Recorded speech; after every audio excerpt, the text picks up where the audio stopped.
Sony is being sued $7.9 billion in the UK. So what is this story about?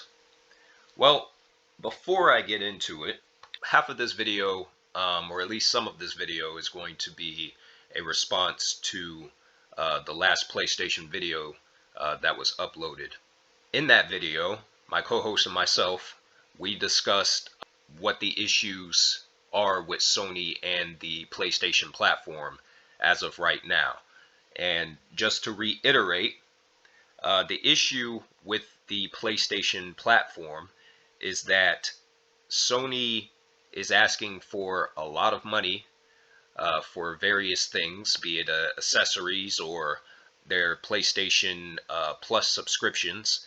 They're asking for a lot of money with their exclusives, $70 a piece. But the problem is that the quality of what the PlayStation offers at this point in time, the PlayStation 5 specifically, it does not match the asking price that Sony is asking for when it comes to everything. That includes the accessories, that includes, the various peripherals, that includes the PlayStation Plus subscriptions, and that it actually makes more sense, which was the point of that video and what I placed emphasis on. It makes more sense to actually invest in a gaming PC, and that's despite the price, the asking price of converting over to PC gaming, which obviously is hundreds of dollars more expensive than gaming on console. A good portion of the people who clicked on that video were a bunch of blind shills and fanboys, none of which who brought up any good arguments. About the only credible argument that I did receive was the price argument. But of course, you're going to be paying more to play games on PC because PC is premium gaming versus console. But that doesn't change the fact that Sony is rather weak right now when it comes to their exclusives. The announcement of The Last of Us Part 2 Remastered is a perfect example. The fact that Sony keeps spamming remasters over and over and over again that try and fill in the gap, fill the void between their actual big exclusives like Marvel's Spider-Man 2 or games like that, or Horizon Forbidden West or God of War Ragnarok. That just points out a bigger issue with the state of where they're at, as a games publisher. And all of that was discussed in thorough detail in that video. But, getting back to this lawsuit, to make a long story short, basically what this is, it's a lawsuit that's been brought by one person whose name is, Alex Neil, right here. His whole argument is that Sony's prices on the PlayStation Store is anti-consumer. I get where he's coming from, but the lawsuit is very flawed. Primarily because Sony's prices on the PlayStation Store matches other gaming publishers. So like Microsoft with the Xbox, the Microsoft Store, I'd imagine the prices are roughly about the same. To show an example of this, I'm going to pull up the PlayStation Store and the Microsoft Store and we'll do a comparison. So I'm just going to search a random game. Obviously it has to be multi-platform. So I'll search up Resident Evil. Okay, so the Resident Evil 4 remake is $60 on the Microsoft Store. $60. On the PlayStation Store, it's also $60. But right now, it temporarily has a 34% discount due to the Black Friday holiday sale that's going on right now. But it's the same price on both stores. Pulling up another example, we have Resident Evil 7 right here. And Resident Evil 7 on the Microsoft Store is $20.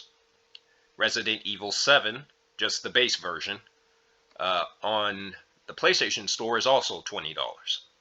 Let's pull up a game that's from a different publisher.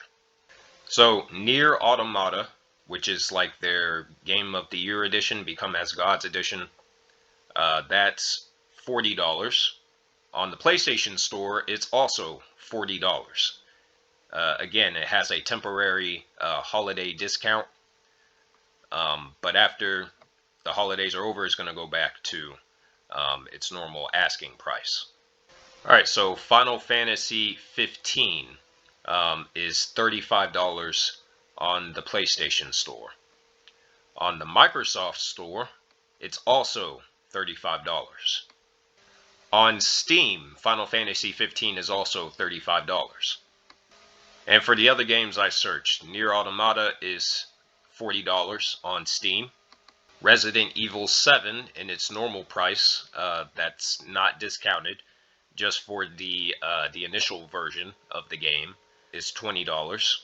And Resident Evil 4 is $60 again, and it's unslashed asking price. So with that said, this lawsuit really doesn't make much sense.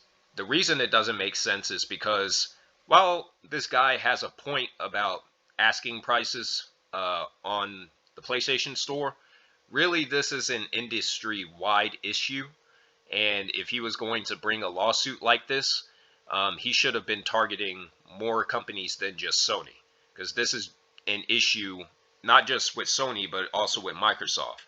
But another thing that's flawed about this is that you can't really even blame Sony or Microsoft, because they're not the ones that set the prices on these storefronts.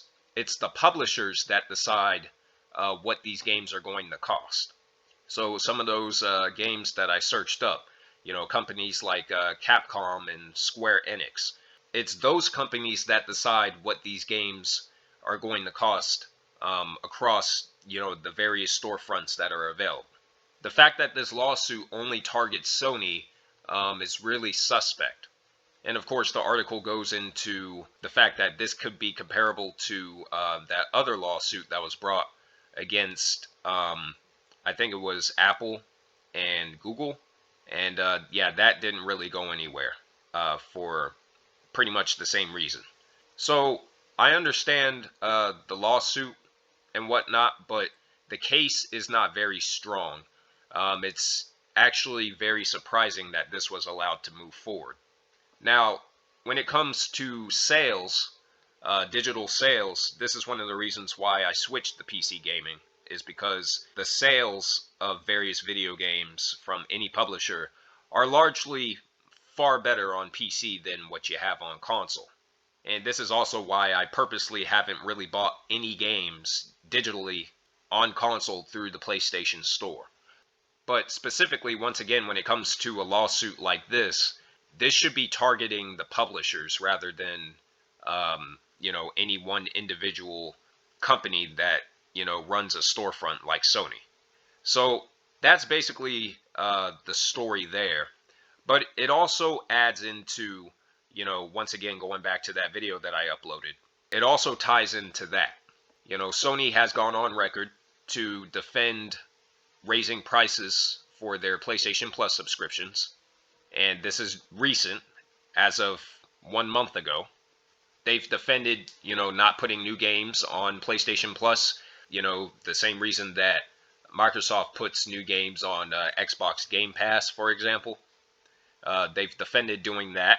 Once again, if you pull up a list of their exclusives,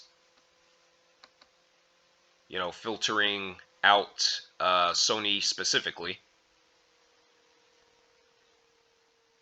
a lot of their exclusives are nonsense. We have a tech demo with Astro's Playroom. We have a sequel to a game that was very controversial. We have a re-release. We have a remake. We have another re-release. We have a game that was panned across the board for its anti-consumer monetization.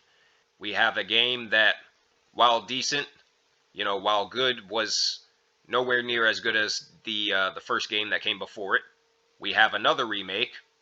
We have another remaster. We have some sports games.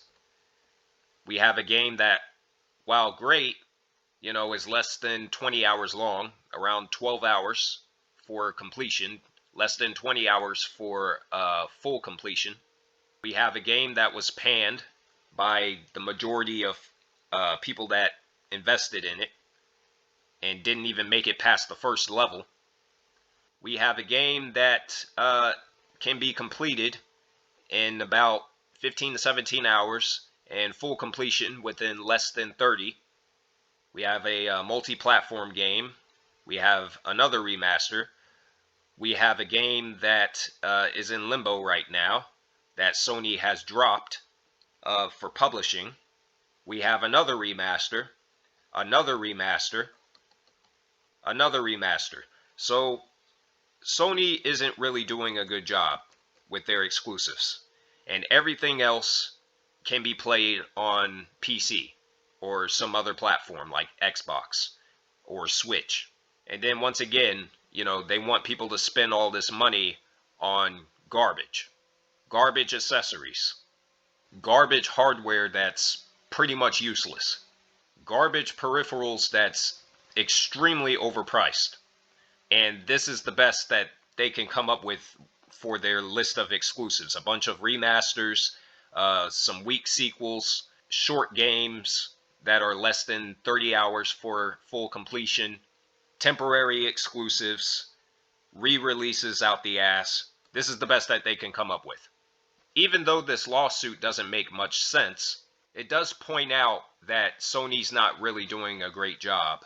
It really shines a light on the problem with the PlayStation brand as it exists right now.